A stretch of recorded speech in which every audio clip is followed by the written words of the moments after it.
good.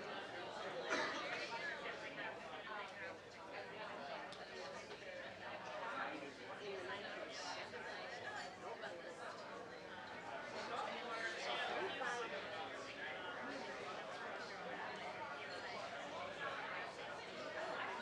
what? It's okay. Not Anybody, great, but no, it's okay. anybody who bought that is real happy with it. Now you really saw it.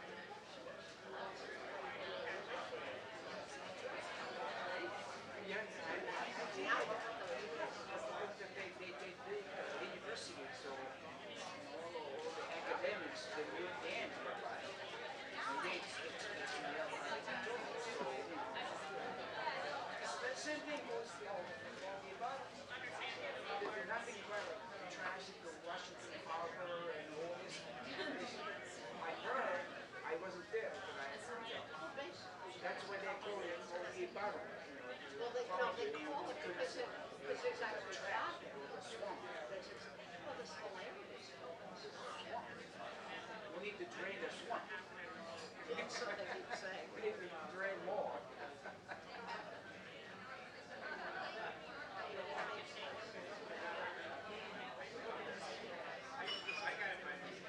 Unfortunately, communities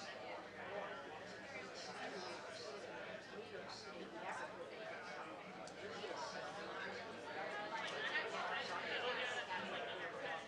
But it is New York City, it's much. Why they call it Manhattan?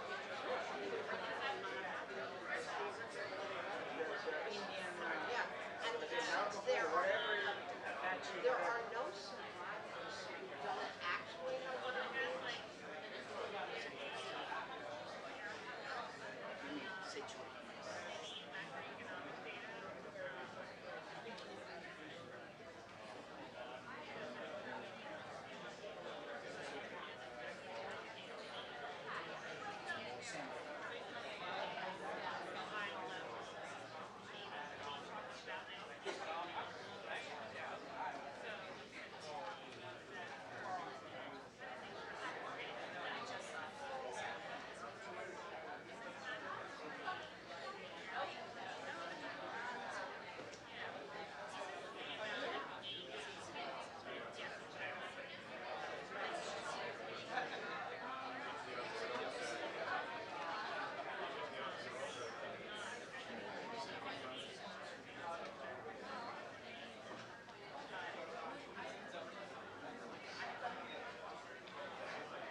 I think we can start. I was waiting the green light from Marie Kasprek, who helped in organizing this event. Actually, she organized everything. So thanks you, Marie.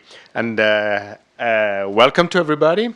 I'm Andrea Montanino. I'm the Ambassador Boyd and Gray Fellow and the Director of the Atlantic Council Global Business and Economics Program. Really delighted to co-host today's event with our partners, the CFA Institute and Reuters Breaking Views. A special welcome also to our panelists, Robert Amodeo of Western Asset and Thomas McLaughlin of UBS, and today's moderator, Richard Bills of Reuters Breaking Views. Unfortunately, Ms. Garvey missed the plane, and I was making a joke because I think she's in the board of United, so it's quite fun, but she missed the plane and she cannot be with us. And Congressman Delaney is still voting, so likely he cannot reach us before the end of this evening. Before we start, I would like to invite all those of you who use Twitter to tweet using the hashtag #TimeToBuild. Time to build. Let's see whether it's time to build. But there is no doubt that America needs to rebuild and modernize infrastructure, as it has been shown in the latest U.S. infrastructure report card issued by the American Society of Civil Engineers, in which U.S. infrastructures are scored a D+ overall, so it's quite low, actually. And infrastructure has been an important policy area for President Trump since his campaign, and he pledged to spend $1 trillion on infrastructure over the next 10 years. And also early this week, Transportation Secretary Chao announced that the Trump administration infrastructure plan will be released in a few weeks. So the question is how and how and who will pay for all this? We should not forget that American public debt is at its historical peak, and the announced tax cuts for personal income will likely leave no room of maneuver for massive public spending in infrastructure. So I'm eager to listen our experts on how to cope the budgetary constraint with an ambitious plan for infrastructure. Before we dive into the conversation, I would like to give the podium to Roman Iwakio. Hope I did well. The CEO and co-founder of FI Consulting and board member of the CFA Society in Washington, D.C. Roman, please.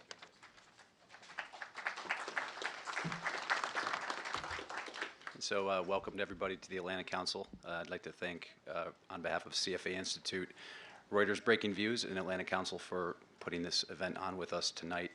And thank you all for being here. So I wanted to say just a few words about CFA Institute and our local society here, CFA Washington. As Andres said, my name is Roman Iwakio. I'm the board chair of the CFA Society of Washington, D.C. We are a local chapter in CFA Institute's global network of local societies, and we represent 2,000 members here in the Washington, D.C. area. For those of you who are not familiar with CFA Institute, CFA Institute is a global association of investment professionals with nearly 150,000 members, including 142,000 CFA charter holders across 163 countries and territories, with the mission to lead the investment profession globally by promoting the highest standards of ethics, education, and professional excellence for the ultimate benefit of society. CFA Institute is championing education, ethics, and standards for the benefit of the investment profession and for the public at large. Our local society here, the CFA Society of Washington, D.C., is one of the Institute's local chapters. We, as I said, have about 2,000 members, and we engage our members and the local finance community through a number of events and programming, professional education, training, networking, and so forth, and events like tonight. And perhaps some of you have been to our events before, and they're open to members and non-members alike. So if you haven't, I encourage you to join us for future programming. We'd love to have you. So with that, I'd like to welcome you on behalf of CFAI and CFA Washington and hand you over to Richard Beals, who will be moderating tonight's session. Thank you.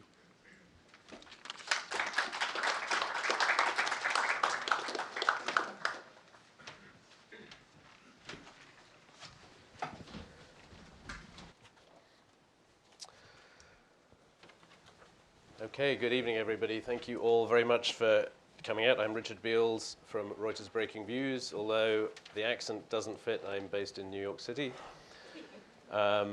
We have a trimmed down, I like to think less is more panel than we were expecting. We hope we'll provide double the fun with half the panel. We have two esteemed panelists from the investment community, which is the private sector funding, essentially, that Donald Trump and others want to mobilize for US infrastructure spending. He's talked about, so far, the plan we've seen was mobilizing $1 trillion of funding. He's talked about US airports needing upgrades. The civil engineers, the same society we were hearing about earlier, thinks the bill is over $4 trillion over the next 10 years, but some of that is already kind of funded, so the gap is more like $2 trillion, they say. The Trump team highlighted some 50 projects as a sort of priority list, included a lot of what you'd expect: toll roads, bridges, electricity, water, and plus an air traffic control system. We may or may not get to talk about that and the model for that. Other people talk about smart electricity grids, rural high-speed broadband, and other projects that aren't maybe in the traditional definition of infrastructure, but these days definitely qualify. This is an issue that, and a need that seems to have bipartisan support here in Washington. Residents of states and municipalities who control a lot of infrastructure want it. Meanwhile, there are plenty of models around the world for mobilizing private sector funding, whether it's Australia or countries in Europe or Canada. Australia has what they call an asset recycling program, where state governments sell assets for a limited period to the private sector. They get an incentive bonus on the proceeds, on top of the proceeds from the federal government if they spend the whole lot on other infrastructure. So it's a kind of federal incentive, but not really a federal role in the projects themselves. So let's go right into this. This is not happening, or has not happened in terms of private sector funding, at least in the US, to the same extent as some other places. So what, for you gentlemen, is the biggest single reason why that hasn't happened, and why we've been talking about infrastructure here for such a long time and it hasn't happened yet? Tom, why don't you start? Well, I guess the biggest reason it hasn't happened in the United States is the presence of a robust municipal bond market, which does not exist to the same degree as it is elsewhere in the world. There's some municipal securities you'll find on the continent, you'll find some in Australia, but we've been issuing municipal bonds in the United States for almost 200 years. The tax exemption is a great incentive for investors, and state and local governments do provide the lion's share of infrastructure investment. So I think that's probably the biggest single obstacle over the course of the last 20 years to develop a P3 market. There are some others, but that occurs to me anyway. So when you say P3 market, you mean The public-private the governments are partnership. funding this for themselves because they can, rather than bringing in the True, private sector. and it's not to say that there's not a role for P3. I think very much there is a role. But at this point, if you're a AA rated security, you can get 30-year financing at 3%. So it's not a particularly expensive cost of capital for state and local governments at this point. You agree with that, Rob? Yeah, to a degree. I think just to complement that is, as Tom was saying, we finance infrastructure differently here in the U.S. versus the rest of the world. We didn't have the mechanism here in the U.S., and still, for many states, it holds true today. The P3s that we're all talking about as the magic formula to help us spark or act as a catalyst to spark investment in infrastructure, we didn't have that legislation just 5 years ago at the state level. And frankly, infrastructure is a state and a local issue. It's not necessarily, it's more of a state and local issue than a federal issue. So it's a process. One is we have to rethink how we finance infrastructure here in the U.S. Now, the global model that's used, the P3, it doesn't apply here because, as Tom says, we have this favorable cost of financing called muni bonds. And so long as tax exemption remains in place, it's almost impossible to overcome that favorable cost of financing. But most importantly, we need this P3 legislation to get through the state houses and have it put into place for all the states. Now, more recently, Texas is a great example of a state that's been using P3s more aggressively than other states. But last week, their legislature said, hold on, we're not really sure this is the right mechanism. So even within this new P3 structure that's used globally, and we're adapting it to an American model, there's still some open questions about it. So there's some hurdles to get through before you could actually say, let's just run up with a check worth $1 trillion and start building things. There's a lot of other things that have to be built first. I don't presume to channel the congressman who couldn't join us, but I know he's been working for quite a while on this idea that the tax reform in Congress should include a change to the international tax system, a repatriation of earnings at a lower tax rate, and that some of the proceeds from that should be set aside to fund federal infrastructure bank and other areas of infrastructure funding. Now, again, there's bipartisan support for infrastructure investment here, as we understand it, but is that the most useful thing the federal government could do?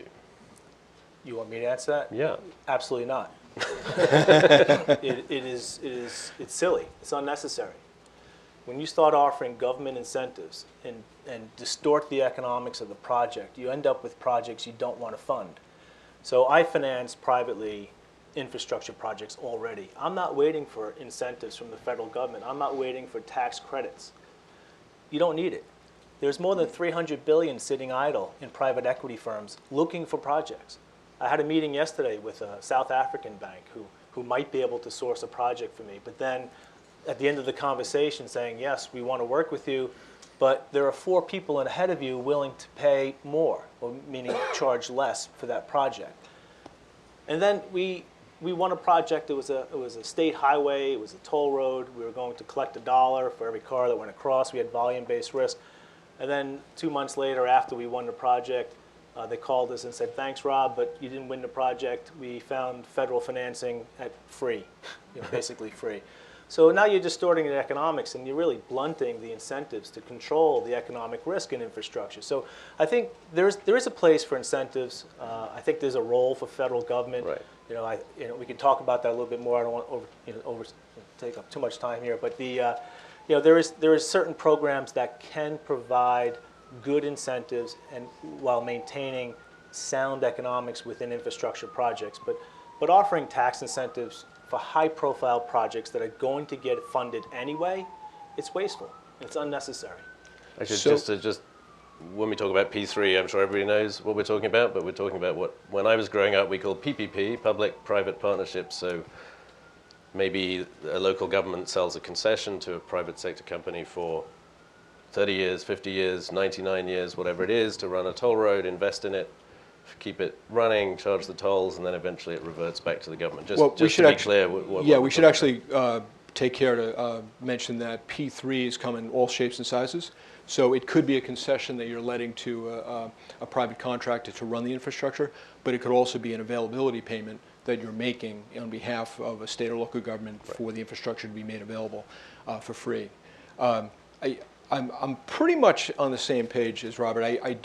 I'm probably a little bit more open to the notion that federal subsidies do have a role, but we have to be careful where they're applied. And what I'm talking about here is the difference between infrastructure which generates revenue versus social infrastructure, which as a society we want to have happen. In that case, you might have a role because it's going to be more difficult for an investor to come in and begin charging for certain services.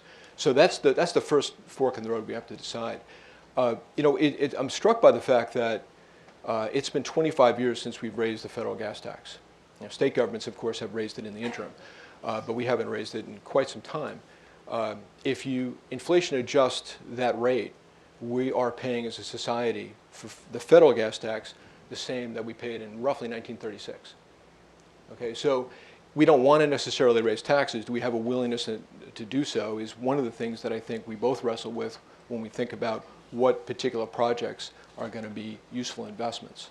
You have to have a willingness to go ahead and pay, and thus far, it's one of the things that I think is a disincentive for some of the state governments. If Texas pulls back, if Georgia pulls back, to some degree, this is getting caught up in a bigger issue regarding willingness to pay. I'm not going to say ability. Regardless of where you stand on the political spectrum, we have the ability to go ahead and pay more for federal gas taxes. The question is whether or not we're willing to do so. So if the federal government finding money is not maybe the priority, what is? I mean, we hear a lot about approvals process, and some of that's federal, some of it's state and local. And Stephen Mnuchin, others have talked about cutting that down. He talks about cutting a 10-year process down to 2 years. And clearly that makes it easier to commit to a project. Is that an area where the federal government could do some real good here? Oh, absolutely. EPA permitting process has gone from just north of 2 years in the 70s to almost 7 years now. So even if you have a shovel-ready project, you'll see in 7 years. That's how long it's going to take to get. That's a phrase apparently we're not using this time around. Yeah, so that's how long it's going to take to get to, infrastructure's, the way we're approaching it is different these days versus years prior. It's called design, build, finance, operate, and maintain. So when I go into a project and I'm going to provide certainty of financing, there's other things that have to be attached to it. There has to be a design, there has to be a contractor hired, there has to be an operating contract, or someone that has to be willing to accept the contract and willing to maintain that project. So I think maybe take a step back, and we were talking about P3s, just to give you kind of a mile-high summary of what a P3 is as a citizen, we're all fearful of privatizing public assets. We saw the debacle in Chicago, right? The parking meters went up, they doubled overnight. It's actually a former colleague of mine who pulled that deal off, a 100-year deal. If they shut down the city streets, the city has to reimburse the investment fund that owns it. It's kind of silly, right? But a P3 essentially it's not privatizing assets. It's the public balance sheet maintains ownership of the asset. You're transferring the economic risk to a private operator for a set period of time, and they have to agree to operate it and maintain it. So I think it's important to differentiate between privatizing and using P3s and how they can be kind of misinterpreted. But you still have a lot of P3s around the world, not here necessarily, that have had terms in them that have ended up costing the government, the local government, a lot of money. No, we right? haven't had that yet. Indiana Toll Road went bankrupt. It's just because the economics, too much money chasing too few I'm opportunities. thinking more of sort of subsidizing when the streets closed, you know, having to, there have been some in the UK where the government's ended up on the Yeah, hook the for quite a parking bit. facility deal in Chicago is probably, it's one of the ones with the, I guess, the worst reputations because it does create difficulties. There are others that even when the project itself didn't perform, and I think Robert would agree, and Indiana Toll Road is a good example. In that particular case, the toll payers and the taxpayers were treated okay in the sense that the bankruptcy of the operator resulted in a reletting of that facility to new investors who paid additional money in.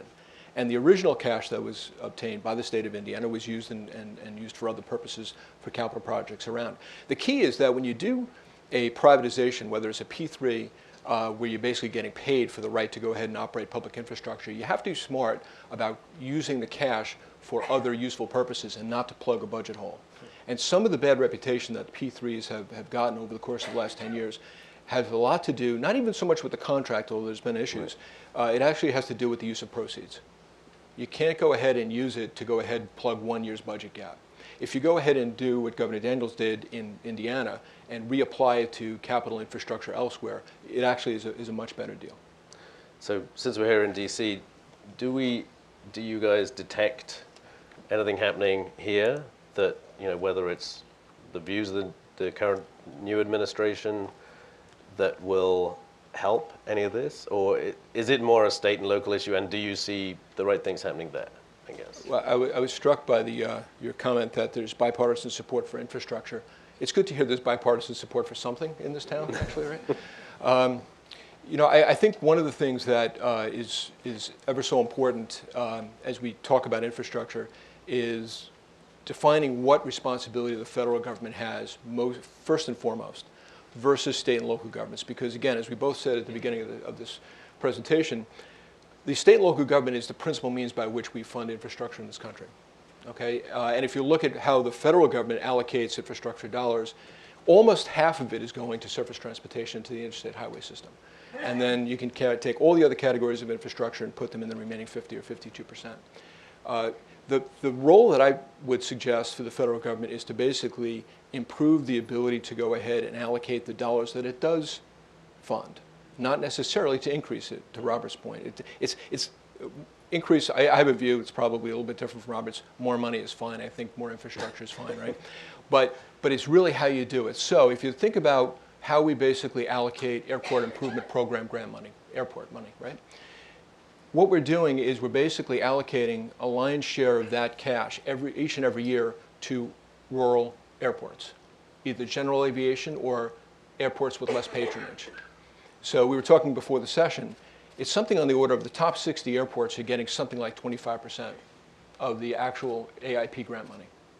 And so what you're seeing is, and this is a function of DC politics, right?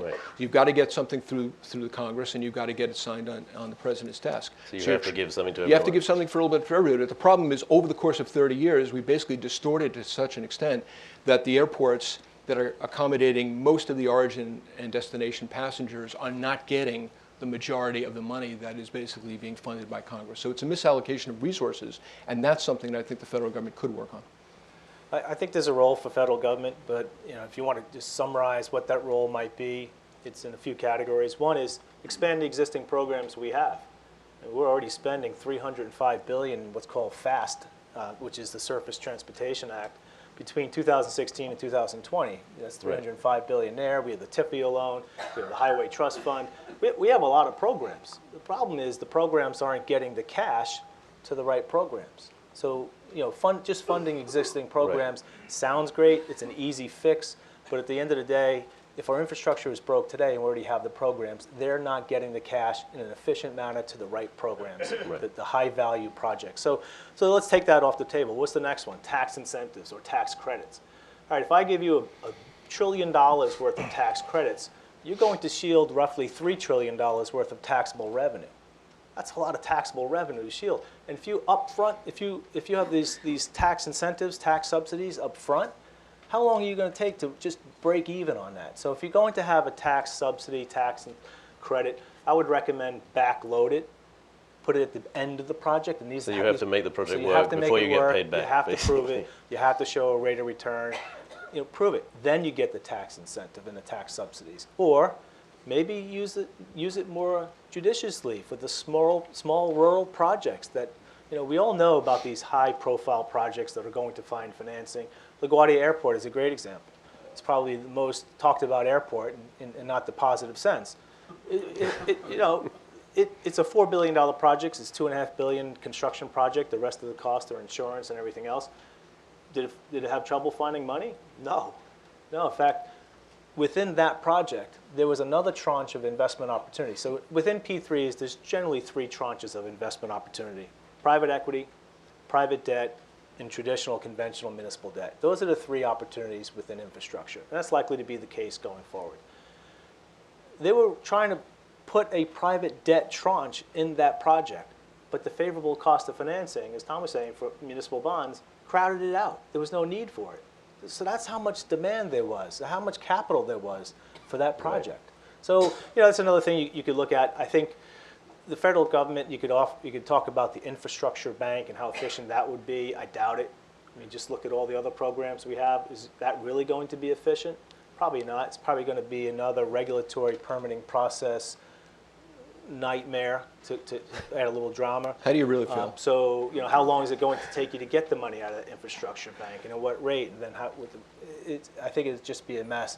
There might be a reason to have it, and then to offer a favorable cost of financing, again, to the smaller, low-profile projects that are not going to command the attention. There's another ones in the list of 50. Yeah, right. There's only 50 there, but there's a lot of projects they're working on you're never going to hear about. We're building a water pipeline out in California so that we could take the water from one area and send it up 25 miles where they don't have water, or the water table is polluted. So we've talked, UBS put out a report recently, had a big list of where private capital might come from. Adds up to a big number. I mean, you have the same views. I think it's worth trying to, I mean, every project is different, of course, but it is remarkable. I mean, it's a function of low rates and everything else, but it's remarkable for a relatively low-risk project how low in sort of private sector terms the returns can be on some of these private bid contracts. I don't know if you can talk about specific numbers. I mean, when I've been out talking to people, you certainly get, now it's a lot more expensive than municipal funding, and we'll come back to that, but you certainly get sub 10%. And again, back in the day, 20 years ago, 15 to 20 was what people wanted, right? Yeah. So it's come down a lot. Well, a lot of that is pre and post financial crisis, right? So if you look at some of the privatization deals that were done right through the end of 2007, a lot of the investment returns were amped up to a degree by the structure that was employed by the concessionaire, who was basically purchasing the right to go ahead and charge tolls, for example, on a surface transportation road. It's probably not worth going into unless there are questions on it, but it was deferred interest rate swaps and the use of derivatives, and it basically added leverage and it accelerated the return to the private party. That kind of a structure, post-financial crisis, is going to be far more difficult to execute. And it was a contributor, a very big contributor to the amped up returns that were being enjoyed by the private sector in those early P3s, pre-2008. And again, I think there's going to be less appetite for that kind of a structure going forward. So you would reasonably expect that the returns would be lower, even in the on a kind of P3 from a private sector.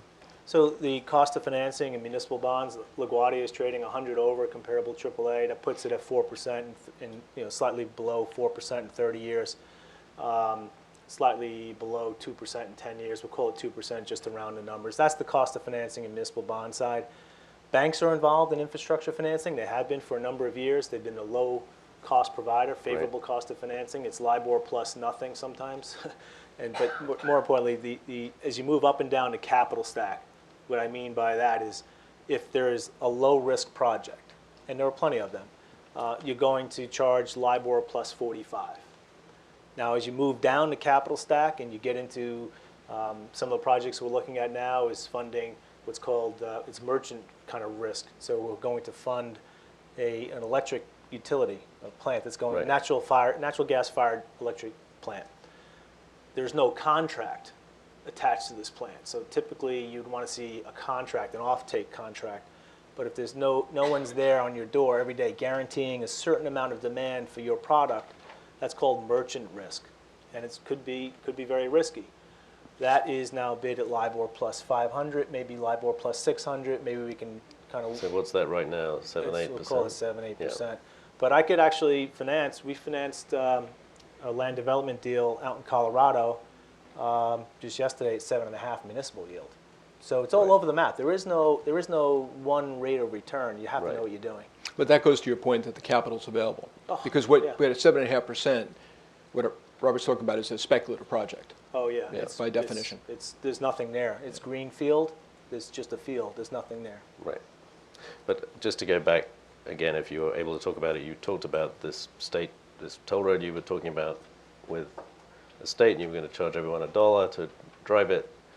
They called you, said, no thanks, we can fund it more cheaply, but Yes. they're still charging $1. Is that Yes. Is that right? Right, so the benefit the doesn't actual go to the end user. user isn't paying any less than they would have been otherwise with private sector funding. And to me, that's kind of the Well, acid test could of also- of yeah. whether it should be private or municipal. But Richard, you got to remember, paying $1 anyway, there's an open argument as to whether or not drivers in this country, and I'm talking both commercial and personal vehicles, are actually paying enough for the Right. maintenance of the infrastructure that we have at our disposal.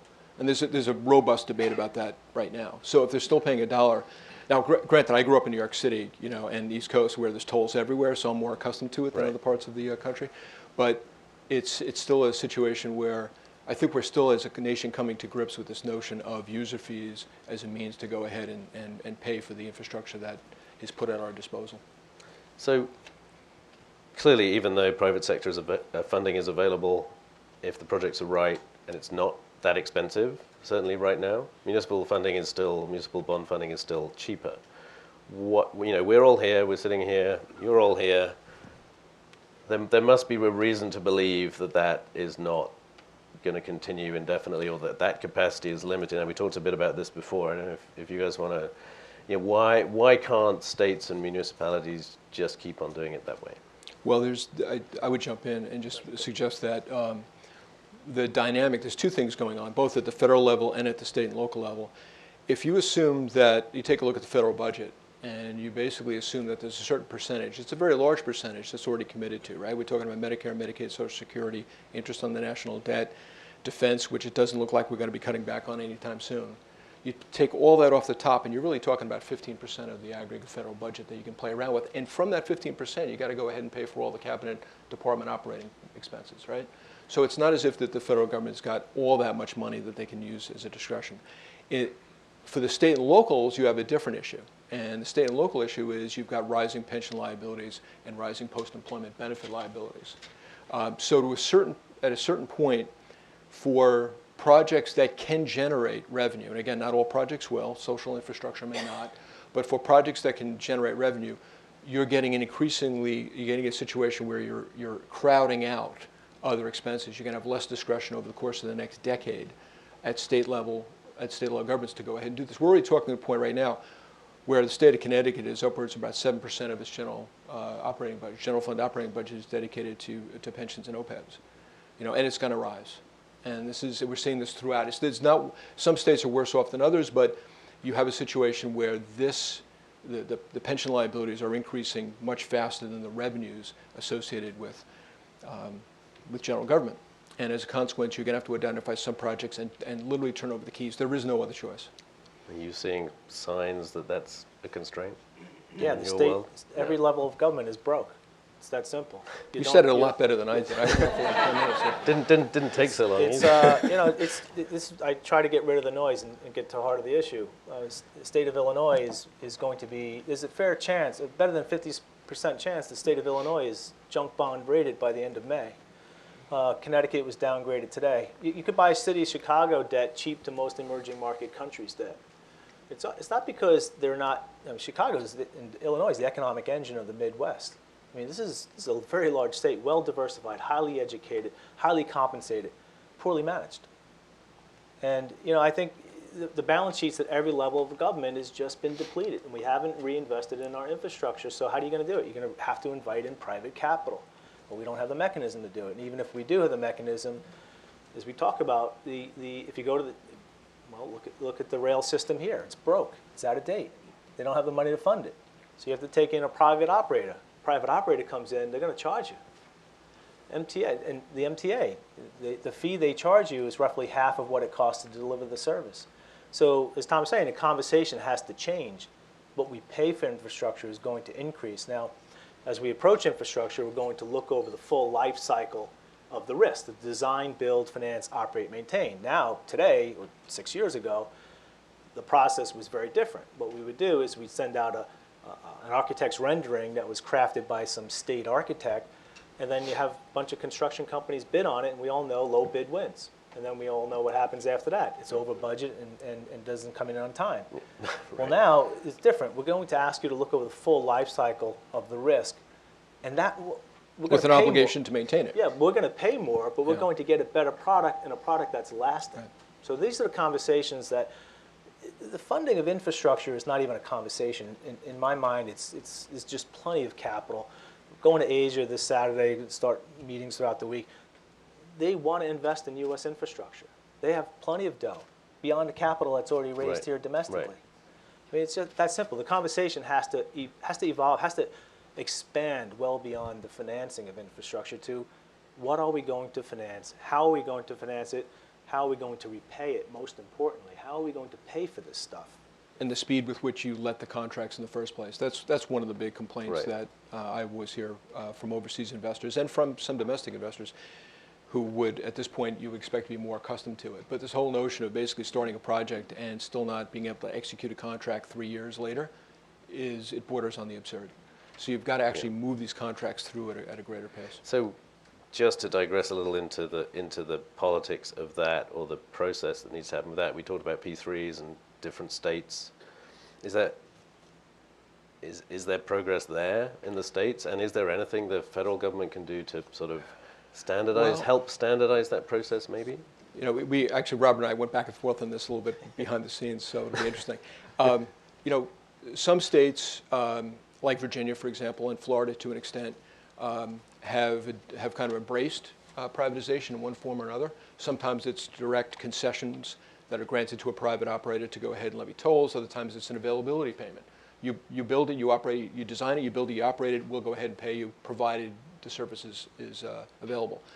There are other states, Georgia, Texas, that have pulled back, sometimes at the last minute, and a lot of it's politics. I think states, you know, in our federal system of government are as sovereign as the federal government. So I would argue that it's very difficult for the federal government to go ahead and mandate a state government to do any of this. You can incentivize it, and that comes back to federal cash, how much federal cash you want to use as a sweetener. But the Right. federal government is not going to be in a position of saying you must do this. It's beyond the pale of what our system of government is going to allow, I think. I feel like I'm going dark so often here, but it's just the reality is, who owns the project? Who owns the risk? That's what we always ask. Who owns that risk? If I finance something and it goes into bankruptcy, is it on my balance sheet, the state's balance sheet, the federal balance sheet? Who owns that risk? So if the federal government gets involved in a sovereign issue, a state level issue, does the state want it? Do they need can they find the funding? Will the federal government own it? Who owns that project? I think it's a very confusing landscape when the federal government starts getting involved in state-related issues. And I don't think there's a place for it. I think there's a place for federal government to build a mechanism that would regulate and have oversight of these projects so that they're operated and maintained properly. I think there's a role there, and to allocate, identify projects efficiently, the ones that are going to offer the biggest value, and then allocate capital potentially through some federal program, whether it's existing, whether it's new, in the most efficient manner. And that's the role of the federal government. But then you have to step back and let the states take it because it's their issue. Right, and at that level, I mean, we have P3s in how many states? It's a mess. At the state level, it's a mess. It's about two-thirds of the You have states. 50 states, you have 35 states that have P3 legislation, you have 13 states that have sort of legislation, but they don't permit P3s. It's every state is different. And every state, you can't talk about federal infrastructure projects because they're likely to be interstate projects. And, Right. what's the role of the federal government there? Probably little, if any, except for the regulatory and permitting process, which is, You know, you can Right, which streamline we keep that. coming back to that Yeah. too. And taxes and tax law, because to some degree we talk about. I always come back to airports just because I find the misallocation of resources numbing. But when you think about what we've done with airport finance, we have a privatization program that would have allowed airports up to 10 to be privatized. We do, by the way, I should emphasize this. There's a lot of stuff that goes on at airports that are already privatized, right? You know, fuel delivery, concessions, rental cars, that's all privatized anyway. So what we're really talking about, and in case of LaGuardia, which we talked about, Terminal B, right? Terminal B. Right. Is privatized. We're talking about the entire airport to kind of as a cohesive whole. And one of the problems that has been encountered, and this is true in other types of assets, is that right now the Internal Revenue Code would mandate that if you've financed some infrastructure with tax-exempt bonds, and then you subsequently privatize it or have it under private management, you actually have to go ahead and defease or discharge those bonds. And there's still, in the case of airports, some restrictions as to what you can do with the proceeds again. So we've structured this regulatory environment in such a way that on the one hand we're nominally in favor of it, but on the other hand we've got tax statutes that are basically going to make it ever more difficult to actually follow through and execute. And that's the gory details of this. And unfortunately, it's to improve it, it'll be incremental. Are those gory details going to, well, if we get tax reform of any kind, are those gory details going to be addressed? We had tax reform in 1986, and It took 10 years. 10 years of talk and about 2 years of negotiation, and that was when Ronald Reagan and Tip O'Neill were at the negotiating table. You can draw your own conclusions. Any other thoughts on that? Tax reform, maybe given that infrastructure is the only issue that folks agree on, maybe you could attach it to tax reform. We were talking about this a little bit, so that it's a package deal, and if you really want infrastructure, you have to go along with tax reform. It's a good way to kill it, too. Kill the only idea that's actually as bipartisan, because there's no way I'm voting for that, and therefore I can't vote for the other thing. So You are dark today. yeah, Yeah. it's Connecticut was downgraded. So Yeah, right. anyway, just kidding. So But- there's a couple of topics I wanted to play into this. One is the national security question, which I know the congressman was interested in as well, and the way that, whether it's hacking, just general vulnerabilities of sort of core infrastructure, and whether that's a way to cut through red tape on some of these projects in order to harden and We modernize. did it for the interstate highway things. system, right? 1956, I guess it was. That was Seems a long time somebody ago. here in the audience will remember the actual name of that law, but it was the Interstate Highway and Defense Act, I think, right, to move the tanks around the U.S. more quickly. It's been proven way to get the legislation through. I would suggest that the nation's electric grid is something that we're probably not spending nearly enough time thinking about in terms of our susceptibility to hacks. I know there's been a little more attention paid to it, but in terms of national security, that would be one of the things that I would be highly focused on. Yeah, it's a critical issue. You think about what we're talking about here today is modernizing, rebuilding, retooling our infrastructures. It's the smart grid. It's the smart car. Everything is going to be smart. It's going to be smarter than collectively all of us. So machines take over sooner or later. And I had lunch with the former NSA director just a couple of weeks ago, and we were talking about cyber hacking and cyber threats. And my question is, why does it appear that why do we seem more vulnerable than anyone else around the world? And he says, because we rely more on technology than anyone else in the world. So as we become smart in our grids and cars and infrastructure, we actually may be making ourselves more vulnerable. So as you start building, retooling, and modernizing your infrastructure, you have to think about this issue. You have to build in safeguards, because it's going to come back to haunt us if we don't.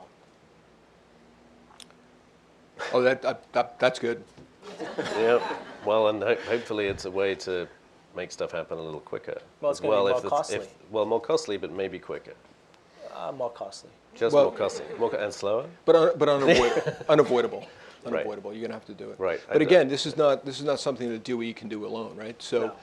so you've got investor-owned utilities, which are predominant in the eastern part of the country, not exclusively certainly, and you've got public power agencies, and more common in the west. And together, you've probably got 50 or 60 that are together providing 90% of the power. So it's not one, it's not 10, it's a multitude of agencies that you have to coordinate with. All right, so soon I'd love to open it up to questions. We'll try anything on this topic. We'll even try the politics if Hey, the congressman didn't show up, so you might as well. Well, he's voting on something. But I wanted to, since you're both on the investment side, I wanted to get at one thing. I mean, I worked in Asia, I worked in Europe, and there are obvious infrastructure things you can invest in. You can invest in toll road operators. You can, quite dedicated airport owners. You can invest directly in those. You can't invest directly in those here in the U.S. It's more difficult. You can invest in municipal bonds. You can invest in electric utilities. What are the ways that if you think this wave of infrastructure investment we've been talking about for so long is finally going to happen, how do you invest in it? I'm on the debt side, Western Asset Management on the debt side, so it's private debt where we finance the projects directly, or we're syndicated with a small group of other investors. So it's called building trees. I don't know why they call it that, but you have partners who you know exactly what my financing is, what my needs are. I know what you're capable of as a contractor, engineer firm, developer, whatever you want to say. And so we bid on certain projects together, and we work with different folks with different types of projects. So that's how I find value. Then the conventional municipal debt is a good way of owning infrastructure, but that's no different today than it was 20 years ago. Right. It's just more of the same. And then private equity. That's the other avenue of opportunities: private equity, private debt, and municipal bonds. And on the private equity angle, I'm starting to see more infrastructure funds that are being started. But interestingly enough, in speaking, I don't know how Robert feels about this, but when I've spoken to other portfolio managers, what I'm finding is that there's more interest among those PMs in things like public power or electric utilities than there is in surface transportation, because again, it becomes the letting process, the approval process for toll roads, and the political opposition that it sometimes engenders is so much that they're starting to shy away and say, you know what, I'm going to go for natural gas peaking power plants. It's a lot easier. I know how to build them. I can get them up and running in the space of 6 months. So. Okay, that's great. So, do we have a question right there and there? So let's start there. I'm Harlan Ullman with the Atlantic Council, and thanks for your insightful views. You remind me of John Maynard Keynes' famous statement, "After all, we're dead."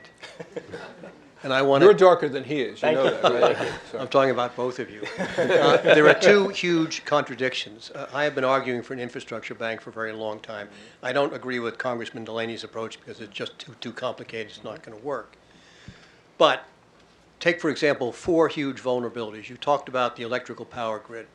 35 years ago, CSIS did a study saying the #1 vulnerability of America during the Cold War was the power grid, and it got worse. Our water utilities are awful. We only have 3 or 4 ports that accommodate super tankers to deal with LNG. And so you have those areas of critical infrastructure that are really transnational. I think if you're going to make a dent in real infrastructure repair, it's going to take in excess of a couple of $1 trillion. And quite frankly, I do not believe that the private sector is prepared to fund to that amount. Therefore, you need some role of federal government. I do not believe, and I understand all the problems with the federal government. I wish they were competent. It's broken. They can't get anything right, and it appears to be going worse. But it seems to me you need an overarching view, a strategic plan, and I would argue very strongly, and I'd like your comments on it, when you're dealing with these transnational things, such as water ports, electricity, and the like, don't you really need the federal government to take a role so that we have coordination?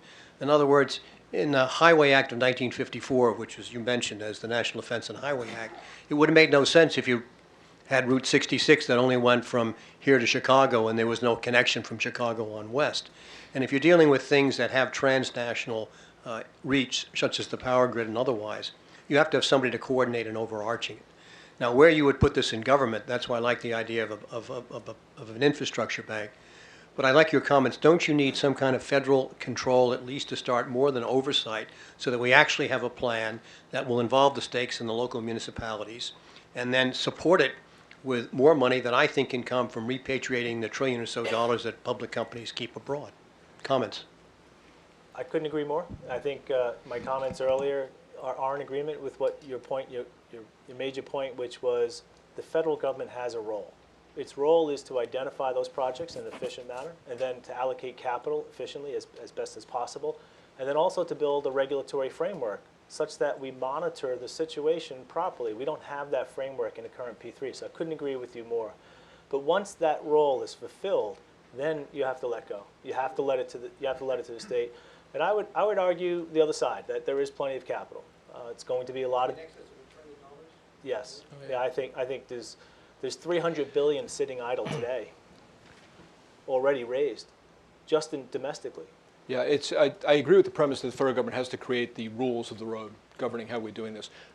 The federal government thus far, and you alluded to this, has done a particularly poor job of picking winners and losers or going ahead and allocating resources. It's done, I would argue, a particularly bad job of allocating resources. And part of that's a political process, which is that you necessarily have to go ahead and accommodate a certain number of members of whatever the committee of the majority that's voting for that particular act is going to demand.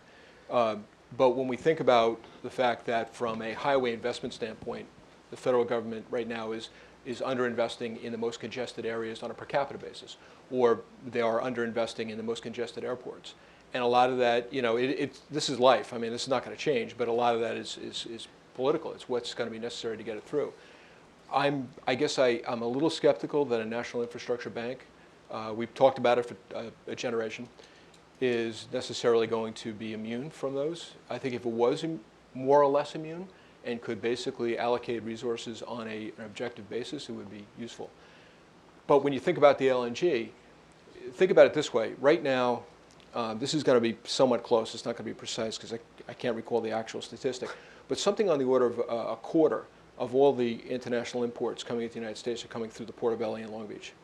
And you pretty much are in a position to ship, to rail transport most of the goods as far east as Chicago before it becomes more expensive. Now, they just widened the Panama Canal. So is it the federal government's responsibility to go ahead and invest in Port Everglades, or choose, is it Baltimore we're investing in, or Port Everglades, or Houston? Or do you go ahead and let each of those states compete in terms of the new opportunities for the super tankers coming through the widened Panama Canal who don't want to go into the congestion in LA and Long Beach? I'm philosophically partial to the notion of letting those ports compete with each other rather than having a national infrastructure bank basically say we're investing in Port Everglades and we're not investing in Baltimore. Well, with LNG, a lot of it goes back to the approval process. To boot, yeah. Right. Yeah. Supposing the states don't do that. Supposing neither Baltimore nor Everglades wants to invest. They don't have the money. I mean, you talked about the deficits of states and local governments. Right. Well, no, it's a fair point. I think in the case, again, it depends on what kind of infrastructure you're talking about. I think in the ports, we've got, like, for example, Miami, Port Everglades and the area around in South Florida have been improved through things like the Miami Tunnel, which was a P3 project, availability-based. Florida DOT basically said, we don't have the expertise. We bring in Bouygues, which is a French construction firm, to come in and basically do the tunnel in order to be able to improve the Port of Miami operations. So there was a recognition to their credit at FDOT that this was probably the quickest way to get something done so that they could take advantage of the wider canal. And it worked. I mean, the tunnel was put in 9 months before the canal opened as a wider canal, and they're ready for it, or more ready for it than they otherwise would have been. We had at the back in the blue shirt, yeah. Adam Khan, Google. So a couple of problems I have with the private infrastructure investment plan is there were two actual plans that were shot down by Republicans. One was by Bernie Sanders, which was like a deficit neutral plan that could have raised almost $1 trillion by closing tax loopholes. That was shot down. So that's one thing, that there is capital there. It's just not being utilized. The other one was by Obama. He wanted to tax corporate offshore, the stash of cash that's like, at 14%, that one-time tax could have funded all of the infrastructure. So why aren't those approaches being looked at instead of trying to go hand in hand to foreign investors and potentially opening up the risk of national security concerns, especially around water and nuclear and broadband and all of that? Well, the issue of going to companies that are based overseas is something that clearly does create a lot of opposition, sometimes resentment on the part of the local population. Usually these are countries like France and Spain. These are not necessarily Chinese firms that have created the trepidation in the past. Maybe in the future it could. I would be I'd be careful about saying, Senator Sanders basically said we close the loopholes. We have to define what a tax loophole is, okay? A tax loophole is the benefit that you receive from your employer for the health care you receive. It's not taxed. That is one of the biggest tax expenditures in the parlance of Washington that exists. So is the mortgage interest deduction. We can debate whether or not the mortgage interest should be $1.1 million or should be lowered. Municipal bond tax exemption, state and local government taxation. Not all of them, some are, but not all of them are destined to be identified to one company or one small little industry. A lot of them are stuff that everybody in this room enjoys. So if we really want to be serious about, quote, eliminating loopholes, we have to quickly define what those loopholes are, because some of them every person in this room is kind of attached to. So if we're going to basically equalize the tax code, it's a very, very big project, and it's not something that can be done without a lot of compromise. I have some, I guess, skepticism that we're going to get something that big done, but that's just probably me being too. Realistic is probably not the word. It's probably cynical to a degree. So what I hear the question, and maybe I'm misinterpreting it incorrectly, but what is the most efficient pool of capital, and where can you find it? I think that's at the core of your question. And investors kind of makes it like a backdoor to like corruption, Sure, right? sure. And especially tying it to like U.S. national interests. So, for example, China wants to invest, the sovereign fund wants to invest in Trump's $1 trillion infrastructure plan. Now, Trump has backtracked on labeling China a currency manipulator. So how is that playing, and how is that going to play long term if we continue taking money from foreign nations to fund our infrastructure, and then they start tying that into our policies? So I think that probably from a national security perspective is my bigger concern. yeah, it's a valid concern. It comes back to the role of the federal government and to build a framework such that that does not surface, does not get embedded into our infrastructure. So that is the role of the federal government. But attracting the most efficient pool of capital, I don't know if let someone come to me with an idea, tell me how they're going to build it, how they're going to finance it, what the economics are, because what they have thought about is 30 years of ownership. Not necessarily that you're just going to tax me and that money's going to go find its way into a project.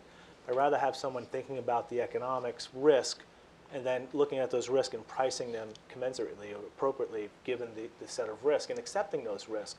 Not just there's a pool of capital somewhere, let's go after it. But there is a role for federal government there, no doubt. And I think it's true. There's big pools of capital overseas, but there's some pretty big pools of capital domestically. Oh, as well. the amount of capital that's sitting in private accounts in the United States, in private household accounts, would be more than sufficient to take a bite out of the infrastructure need. And there might be sectors where national security is not an issue. And I'll give you a real example. There's going to be some managed lanes built around this area. It's a Spanish consortium that's going to build them.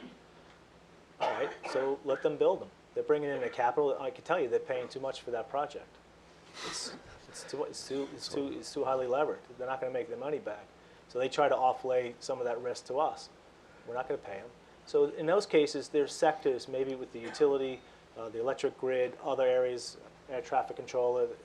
There's different sectors that you have to have a greater degree of scrutiny. But there's certainly sectors that you could just wave in the capital. Okay, if there's one more question we can address, let's go. There we go. Thank you. Abigail Hunter, the National Governors Association. You touched upon the public perception issue with regards to the life cycle costs and how people essentially are incurring costs through when you have essentially the delays and congestion in their daily life, but they don't see the value of the infrastructure with a $1 toll. Whose role does that fall upon to educate the public of that? And then also with regards to the P3s, we work with the states. It varies from state to state, and there's reasons that there's not a lot of states that do that legislation, although I'm highly encouraging those people to do that. The reason for a lot of that trepidation with regards to that P3 legislation is they don't have the people to broker the deals. You both have intense knowledge in the P3 field. how to do that stuff that's not really existing at the state level. So my second question is, how do you educate the state side so that they want to have these conversations with you? Wow, that's a tough question. I would say that with regard to changing the conversation about the usage, the metering, the pricing, the negative externalities versus positive externalities, to throw it into economic terms, just means that your decision is going to impact me either negatively or positively.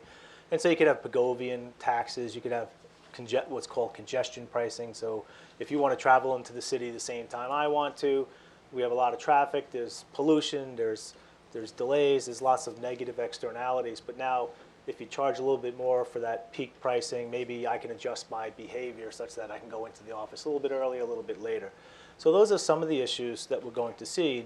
We're already seeing it in managed lanes. So managed lanes there's untold lanes going in either direction. And then in the center part of the highway, it's called a managed lane, the gates open to accommodate the flow of the transit to accommodate the rush hour. And based on the average speed of the untold lane, the toll will increase. It'll increase steadily. So those are the types of solutions that are hitting our infrastructure. And no one's having that conversation, it's just happening. Now, with regard to the state's P3 legislation, it's really case by case. I mean, I think you have to argue the case, and I don't think you can, as you approach the states, I don't think you can go with the same script every time. You have to address the specific needs of the respective government. And that's a complicated conversation to have. Now, you're having 50 conversations with 50 different states to achieve the same goal. Yeah, I think to that point, it's transparency. It's a lot of really hard work, but I think what I haven't seen a lot of states do yet is point out the opportunity cost of not choosing P3s, which is to go ahead and basically say, listen, if we don't do this, if we don't bring in private capital, whether it be, I call it household capital, because we've got a lot of household wealth in the United States, or additional institutional capital, then what we're going to do is we're not going to be able to afford X, Y, and Z. So it's really the opportunity cost of, we have two choices here. We have a budget that is increasing very, very quickly for fixed costs, contingent fixed costs, pensions and OPEBs. And in most states, you really can't avoid those. And if you want to continue to honor those obligations, you will have to go ahead and find other ways. It's I think, the opportunity cost question. Just to address the last part of that question, is there a way that either the federal government or some non-government entity could be constructed to help advise states on negotiating these things? I think that was part of your question, right? But because I can see it's a gap, and you're going to get screwed if you come up against somebody who's done this 100 times. Yeah, it's to some degree. I think this is probably the National Governors Association is one organization that has to do it. You have to come off as candidly nonpartisan, if you will, from an objective standpoint. That's the GFOA, the League of Cities, the National Conference of Mayors, the National Governors Association, not the Republican Governors Association, not the Democratic Governors Association. And in those organizations, I think you probably have the best pulpit. And then this question is probably lean on, not necessarily individuals in our position on the private sector, but academics. There's a lot of papers out there on this issue. Just for the sake of what I said and on the record of the National Governors Association, I encourage the states to legislate P3s on the basis of their state. I'm not like blanketing this. That was a good disclaimer, by the way. The last I don't want to get in trouble with us. All right. Thank you all very much for listening, and thank you to Tom and Rob very much. Thank you. Thank you.